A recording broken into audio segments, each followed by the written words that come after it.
லோக்பால் நம்ம அதிகமாக கேட்ட ஒரு டாபிக். நம்ம இந்தியன் கான்ஸ்டியூஷனில் முக்கியமான டாபிக் இது. ஆரம்பத்தில் இருந்து இருந்துச்சான்னு கேட்டால் கண்டிப்பாக கிடையாது.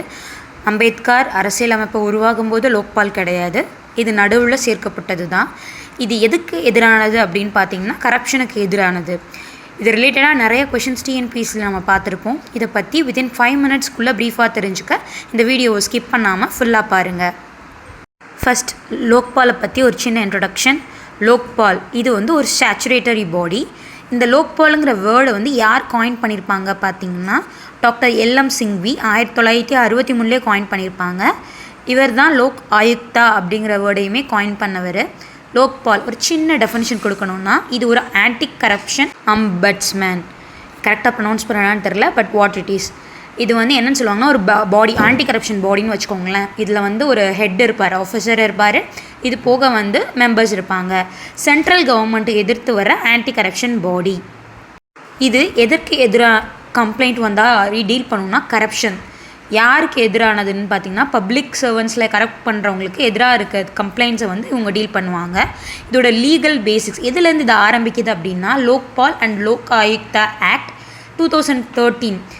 இது ஃபோர்ஸுக்கு வந்தது பார்த்திங்கன்னா 16 ஜான்வரி 2014. ஃபஸ்ட்டு லோக்பால் அமைப்பை 2019, அதாவது அந்த இது ஃபோர்ஸ்க்கு ஒரு 5 வருஷம் கழித்து தான் ஆரம்பிச்சிருக்காங்க. இதை யார் ஃபஸ்ட்டு ரெக்கமெண்ட் பண்ணாங்க அப்படின்னு பார்த்தீங்கன்னா ஃபஸ்ட் அட்மினிஸ்ட்ரேட்டிவ் ரிஃபார்ம் கமிஷன் 1966 இதை ரெக்கமெண்ட் பண்ணியிருக்காங்க. அதுக்கப்புறம் அது ஃபோர்ஸுக்கே வரல. பார்லிமெண்ட்டில் லோக்சபாவில் அதை பாஸ் ஆகி ராஜ்யசபாவில் டினை பண்ணப்பட்டு அது அப்படியே கைவிடப்பட்டுருச்சு. அதுக்கப்புறம் அண்ணா ஹசாரே 2011 கரப்ஷனுக்கு எதிராக ப்ரொட்டஸ்ட் பண்ணார். இந்த ப்ரொட்டஸ்ட் பண்ணது தான் ஃபைனல் புஷ் இந்த பில் பாஸ் ஆகி வெளியே வர்றதுக்கு. இதோட ஐடியா எதுலேருந்து பாரோ பண்ணப்பட்டது அப்படின்னு பார்த்தீங்கன்னா அம்பட்ஸ்மேன் இன்ஸ்டிடியூஷன் ஆஃப் ஸ்வீடனில் மட்டும் இல்லை, ஸ்காண்டினேவியன் கண்ட்ரிஸ், அதாவது யூரோப்பியன் கண்ட்ரீஸில் one of the circle of கண்ட்ரீஸை ஸ்காண்டினேவியன் கண்ட்ரீஸ்ன்னு சொல்லுவாங்க. அந்த கண்ட்ரீஸில் தான் ஃபர்ஸ்ட் ஆஃப் ஆல் ஸ்டார்ட் ஆகிருக்கு. நம்ம காமன்வெல்த் நேஷன்ஸில் ஃபஸ்ட்டு அடாப்ட் பண்ணவங்க யாருன்னு பார்த்தீங்கன்னா நியூசிலாந்து. ஸ்வீடனில் 1809 ஸ்டார்ட் ஆனது. நம்ம காமன்வெல்த் நேஷன்ஸில் நியூசிலாண்டில் ஃபஸ்ட்டு 1962 அடாப்ட் பண்ணப்பட்டது. இதோட காம்போசிஷன் அதில் எத்தனை பேர் இருப்பாங்கன்னா ஒரு சேர்பர்சன்ஸ் 8 மெம்பர்ஸ் இருப்பாங்க. இதில் 50% பேர் ஜுடிஷியல் மெம்பர்ஸ் ஆகும். 50% பேர் கண்டிப்பான முறையில் SC, ST, OBC or minorities or women, இதில் ஏதாவது ஒரு பிரிவை சேர்ந்தவங்களாகவும் இருப்பாங்க. Next selection committee. இதை யார் செலக்ட் பண்ணுவாங்க அப்படின்னா ஒரு கமிட்டி இருப்பாங்க. Prime minister, speaker of Lok Sabha, leader of opposition, chief justice of India or supreme court judge which is nominated by chief justice of India. இது போக one eminent jurist appointed by the above members. இவங்கெல்லாம் சேர்ந்து தான் அந்த jurist தான் finalise பண்ணி அந்த சேர்பர்சனாக இருக்கட்டும் மெம்பர்ஸாக இருக்கும் சூஸ் பண்ணுவாங்க. இவங்களோட ஜூரிஸ்டிக்ஷன், அதாவது இவங்களோட பவர் எவ்வளோ நீளமானது அப்படின்னு பார்த்தீங்கன்னா இது கிட்டத்தட்ட ஒரு சிவில் கோர்ட் அளவுக்கு இதோட அதிகாரங்கள் இருக்கும். இவங்க ஃபஸ்ட்டு யாருக்கு எதிரான அலிகேஷன்ஸ்லாம் விசாரிப்பாங்க அப்படின்னு பார்த்தீங்கன்னா பிஎம், பிரைம் மினிஸ்டர், சின்ன சின்ன இது இருக்குது, மற்றபடி பிரைம் மினிஸ்டர் விசாரிப்பாங்க. Union ministers, members of parliament, central government official group ABCD, central கவர்மெண்ட்டால் ஃபண்ட் பண்ணுறதோ இல்லை கண்ட்ரோல் பண்ணப்படுற அஃபிஷியல் பாடிஸ், இதை சேர்ந்த யாராக இருந்தாலும் கரப்ஷன் ரிலேட்டட் இஷ்யூஸில் மாட்டியிருந்தாங்கன்னா அவங்க ரிலேட்டடான கம்ப்ளைண்ட்டை டீல் பண்ணுறது இந்த லோக்பால்மே தான்.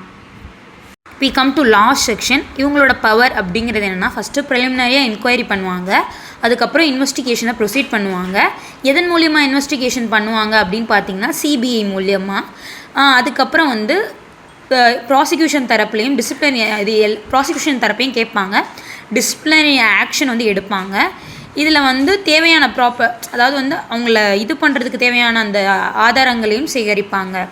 இவங்களோட கரண்ட் சேர்பர்சன் யாருன்னு பார்த்தீங்கன்னா ஜஸ்டிஸ் அஜய் மாணிக்கராவ் கன்வில்கர்.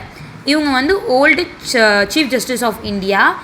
இந்த சேர்பர்சன் யாராக இருப்பாங்க அப்படின்னா சீஃப் ஜஸ்டிஸ் ஆஃப் இந்தியாவாக இருக்கலாம், ஆர் சிட்டிங்காக இருக்கலாம், இல்லைனா ரிட்டையர்ட் சுப்ரீம் கோர்ட் ஜட்ஜாக இருக்கலாம். Eminent person of eligibility criteria, இது போக இந்த பதவிக்கு தகுதி வாய்ந்த நபர்களாக இருக்கலாம். இதோட லோக்பாலுங்கிற டாப்பிக்கை என்னால் முடிஞ்ச அளவுக்கு எளிமையாக உங்களுக்கு எக்ஸ்பிளைன் பண்ணியிருக்கேன் வித்தின் 5 மினிட்ஸ். இந்த வீடியோ பிடிச்சிருந்தால் லைக் பண்ணுங்கள். மறக்காமல் இந்த வீடியோ உங்கள் ஃப்ரெண்ட்ஸ் யாருக்காவது தேவைப்படும்னு நினச்சிங்கன்னா அவங்களுக்கு ஷேர் பண்ணி விடுங்க. நம்ம சேனலை மறக்காமல் சப்ஸ்கிரைப் பண்ணுங்கள். அப்போ தான் யூடியூப் அல்காரிதம் இந்த மாதிரி ரிலேட்டட் கண்டென்ட்ஸை உங்கள்கிட்ட கொண்டு வந்து சேர்க்கும். நன்றிகள்.